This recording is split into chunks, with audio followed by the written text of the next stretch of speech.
Normal डिलिव्हरीच्या वेळेस एपिझिओटोमी देणं म्हणजेच खालच्या भागाला कट देणं गरजेचं असतं. नमस्कार, मी doctor Prajakta Deshmukh, practising obstetrician and gynaecologist in Pune.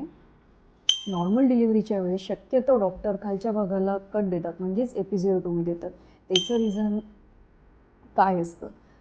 Basically normal डिलिव्हरीच्या वेळेस बाळाच्या डोक्याची साईज, त्याच्यानंतर खालच्या ऑर्गन्सवरती येणारं प्रेशर, यामुळे अननेसेसरीली तुमच्या मोशनच्या जागेवरती किंवा युरेथ्राच्या जागेवरती म्हणजे सरींच्या जागेवरती वेडावाकडा कट पडू शकतो किंवा ती जागा फाटू शकते.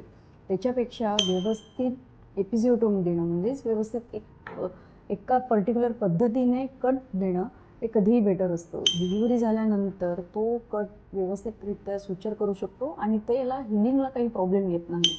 जर कधी आपण कट न देता म्हणजेच एपिझिओटोमी न देता डिलिव्हरी केली तर कॉम्प्लिकेशन्स येऊ शकतात, वेडावाकडा कट जाऊ शकतो, खालची जागा फाटू शकते वेडावाकडी आणि मग ती फ्युचर करायला आणि त्याची हिलिंग व्हायला ते कॉम्प्लिकेशन्स येऊ शकतात.